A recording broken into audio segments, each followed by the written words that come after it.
What's happening, everyone, and welcome back to the Pathways to Success podcast. I'm very excited about the guest we have on the show today, and it is Susan Steinbrecher, an internationally acclaimed executive coach, speaker, and author. She is the president and CEO of Steinbrecher and Associates Incorporated, a management consulting firm that provides professional development services. Her latest book is called Meaningful Alignment, which you can check out on Amazon. Susan, welcome to the podcast. How are you? Thank you. I'm doing great. Glad to be here. Yeah, and shout out to Beth Denton for the introduction. Shout out to Beth. Yes, thank Beth for us. It's wonderful. Yeah. So how are things going for you in the midst of all that's going on? It is a crazy world we live in. Crazy times, I think, for all of us, right? I mean, I think that's really it. We're kind of sort of adjusting, trying to figure out what the new normal is going to look like. And some of my hospitality clients, of course, are struggling significantly. So it's just interesting times, but it's certainly the perfect time for meaningful alignment. That is for sure. Yeah. Well, let's kind of jump into things. Meaningful alignment. And I guess let's start with a baseline of definitions. What does it mean to be meaningfully aligned? Yeah, great question. So meaningful alignment is about how do you have that challenging, sometimes emotionally charged type of conversation for the purpose of aligning with somebody else. There's a goal in mind for the conversation. You want to align on some particular issue. But while you're doing that, it's preserving, if not even enhancing, the relationship while you're in that dialogue. And both of those factors are very, very important in order for it to be really a successful conversation, if you will. Gotcha. And what inspires you to write the book now? Why is this relevant today? Well, I think we're so lucky because honestly, we started this whole process 4 years ago. And we built a model, an assessment, workshops, training, online training, workshop setting training, the book. All of this happened in the last several years. And now with everything going on, just recently with COVID-19 and then, demonstrations and everything else happening, we could not have picked a more perfect time. We saw that with our clients, that people were really struggling to say what needed to be said in a way in which one could hear. And we thought we need to start providing some skills and tools to assist them. And when we took a step back and looked at sort of at a macro level, we looked at what is this happening in our society. And one of our mantras is to heal the social divide one conversation at a time. And again, just unbelievable timing for that mantra, if you will. So that's what really inspired it. What are some symptoms within an organization of employees or groups not being meaningfully aligned? Yeah, what we're really noticing with that is a lot of disengagement. We have folks that are maybe complying with the standard, but they're not really committed. So in other words, they're doing what they're told to do for fear of potentially losing a job, but it's their heart in it. And so I think there's all kinds of repercussions with that. Organizations don't get their goals met. You've got all kinds of team intervention issues because you and I can't get along and we can't get the project finished. So all of those kinds of things are the impact that we see in the business environment. Gotcha. Okay. Yeah, I've actually been interviewing a number of executives as far as what are some of the problems they're experiencing as a result of COVID. And of course, employee engagement is one of those things. There's many distractions that we have, working from our homes and all sorts of different things, right? So I guess where does somebody start with this? How does someone start to implement meaningful alignment in their organizations? Well, obviously, the training or the books and all of those things give you some of those specific skills that we're teaching, but we approach this with what we call the inside game and the outside game. And the inside game is all about how do we build our own emotional composure and resilience? And we offer some tools of doing that. When you're in the middle of a conversation with someone and you feel yourself getting upset, you feel the frustration, the heat rise, if you will, then there's a couple of things we teach around that. The first one is to hit what we call the pause button. In other words, do not speak. Right? Okay. If you are getting upset, if you say something, you're going to react versus respond, and that's not going to go well. So taking that step back, that allows you to take a deep breath, which is our second tool. Focusing in on the breath buys you some time to calm down. Sometimes saying things in our head to count to 10. Is this really true? take a better perspective, those kinds of things. And we also talk about deflecting. If you're in the middle of a conversation and you're feeling the heat rise, you can throw out a question which takes the pressure now off you and now onto the other individual. Tell me more about that. Is there more about that? Paraphrasing back what you're hearing, writing down what they're saying takes the energy out of the head and through the body onto paper. And then worst case, it's you are absolutely emotionally triggered. You are feeling hijacked. You can tell for sure this is not going to go well. That's when we suggest you delay the conversation because we know if you keep proceeding, this is not going to end well. You mentioned earlier that sometimes some employees are just not really necessarily into their work. Is that what you said? Did I quote you correctly? Yes. Mm-hmm. Can you Sometimes that? they might comply, but they may not be very committed. Yeah. And yeah.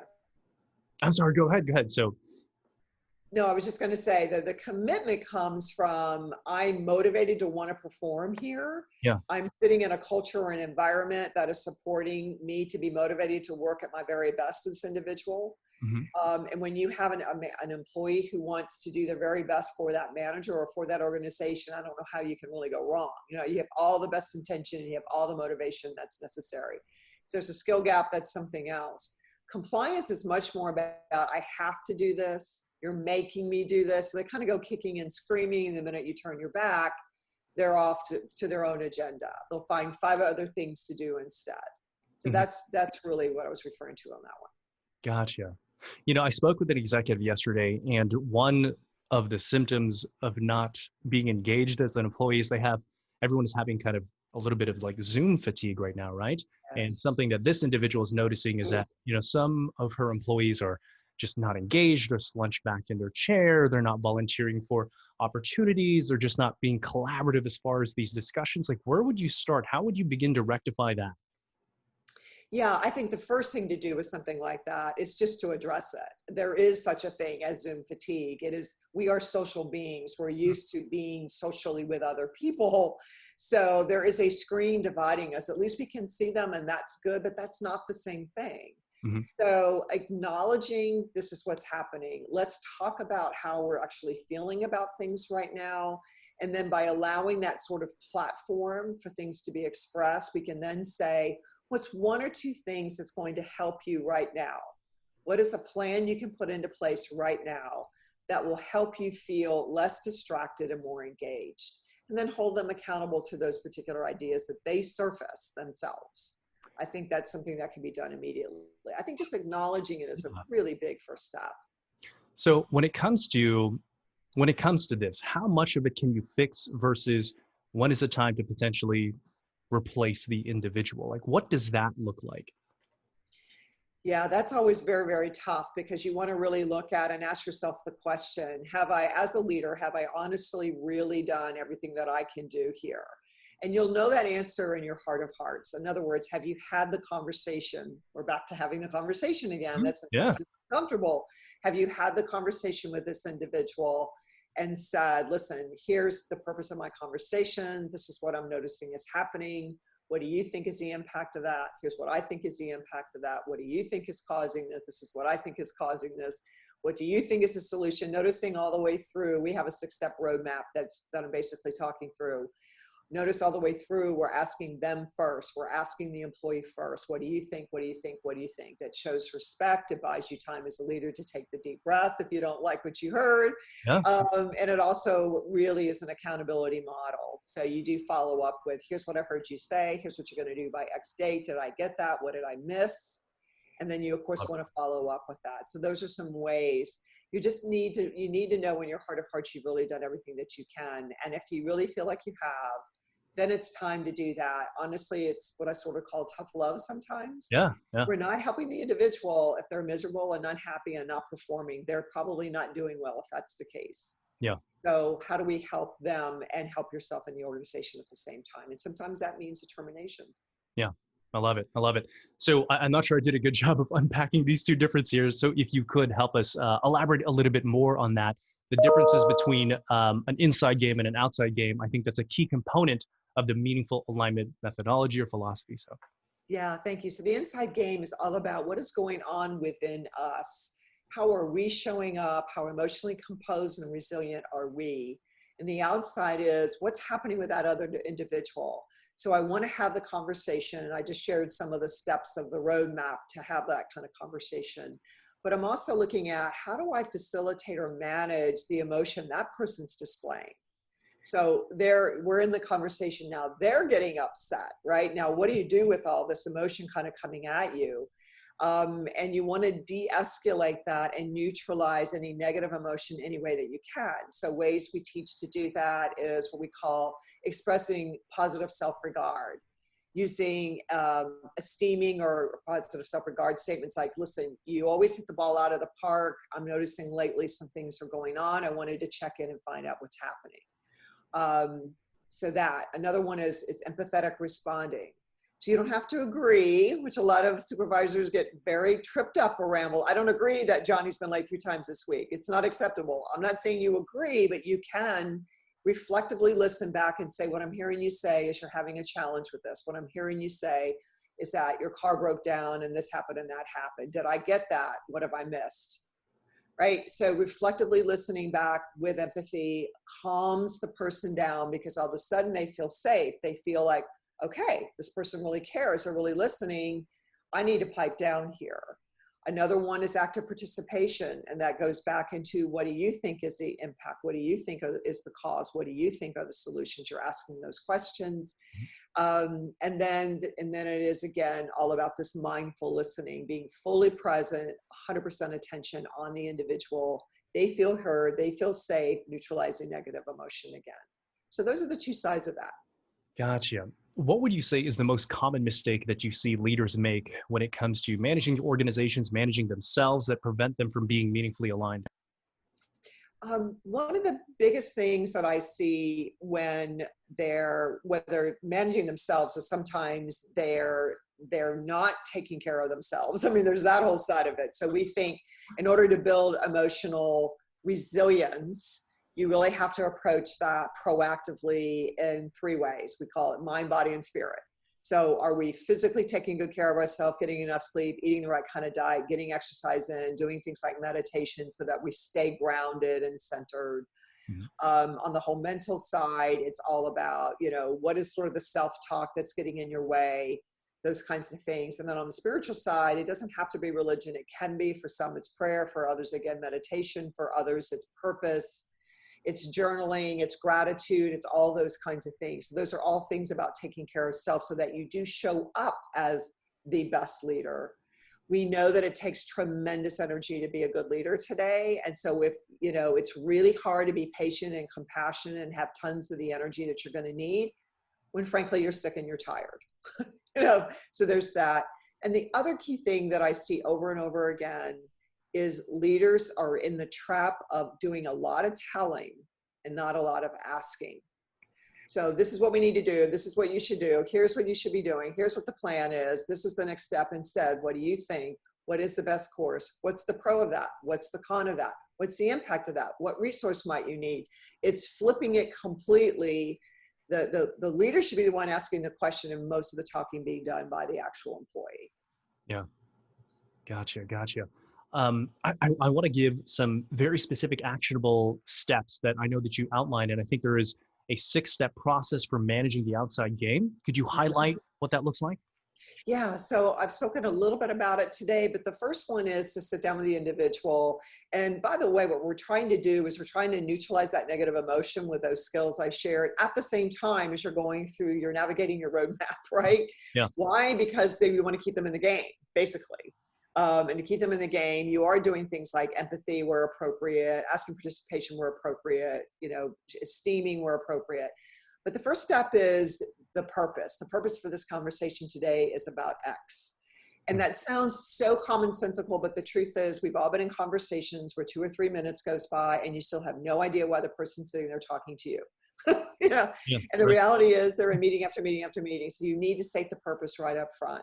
The second is, what do they think is the impact of us not getting aligned? The third is, what do they think is the cause of the lack of alignment? The fourth is, what solutions do they have? The fifth is, let's summarize and make sure we have actually communicated and we're not into assumption here. Mhm. And that is summarizing back what you understood were the solutions. So you're going to do X by X date. I'm going to do this by Y day. Did I get that? What did I miss? And then the final step is to conclude on a positive note and to set up a follow-up date. And the reason that's so important is if this person gets aligned and things are going well, you automatically have the follow-up date set. You can thank them for the effort. You've hit the ball out of the park. Thank you so much. I know this took a lot of effort on your part. I knew you could do it. If they haven't done it, it's the perfect opportunity. The date's already been set to say, hey, I want to talk about what's getting in your way. When we spoke last, you agreed to do A, B, and C. So what's the barrier? What's the block? How can I support? I love it. I love it. Yeah, no, being in talent acquisition for 12 years, I can totally, absolutely agree to that. So I appreciate you sharing that. Sure. One last kind of thing that I'm just really curious about when it comes to changing human behavior, and I know I keep going back to that, but it is just a point of fascination for me. From a management perspective, is it possible to actually change desire? Like what somebody actually wants, the way they approach their work, whether it's behavior, whether it's intensity or all that. Like, have you seen that happen? Yeah, absolutely. The key is to get to what is the key motivator for that individual. What is it that, sets their heart on fire? It's identifying what that is. And certainly in an interviewing process, you can ask a lot of questions around that. You're looking for that motivational match or motivational fit. And that is asking questions around, tell me about the coolest project you've ever been on, or the best assignment or job you've ever had. What was it about that made that the coolest or best? Then you can start to extract out what some of those competencies were, or skills, or things that they were able to do that they absolutely love, and they're going to thrive in that. So if we can find the key motivator and give them the opportunity to really put that into action, I think the desire is there. Gotcha.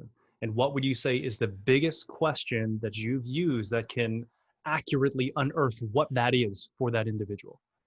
I really like that question around, tell me about the time when your heart was on fire. This was like the coolest, most rewarding job, project, task, whatever that you've done. And what was that about? What was it about that? Because I think this is when they start reflecting on all those experiences, which they're going to clearly remember. Mm-hmm. Because their heart was on fire with that, right? They were so clearly motivated and they had so much desire to do a good job with that.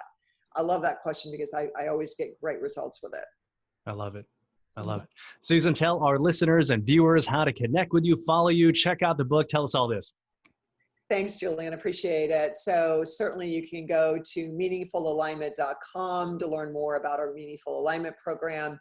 If anyone goes to our website, we are offering for now, since the book was just launched, a free assessment. So we created a tool that tells you how you're more likely to show up in those sort of high stakes conversations emotionally and what's the motivation behind. So that assessment takes you about 15 minutes to take, and it is for today, it's free, or for now, I should say, it's free. And then on top of that, Steinbrecher.com, of course, is another website that it really introduces all of our services. Awesome. I love it. Susan, this has been amazing to have you on the podcast. Thank you for sharing your thought leadership on the show. Thank you so much for having me. I really appreciate it. And everyone else, thank you all for tuning into another episode of the Pathways to Success podcast. As always, make sure to subscribe, comment, and share, and we'll see you next time on the next episode of the Pathways to Success.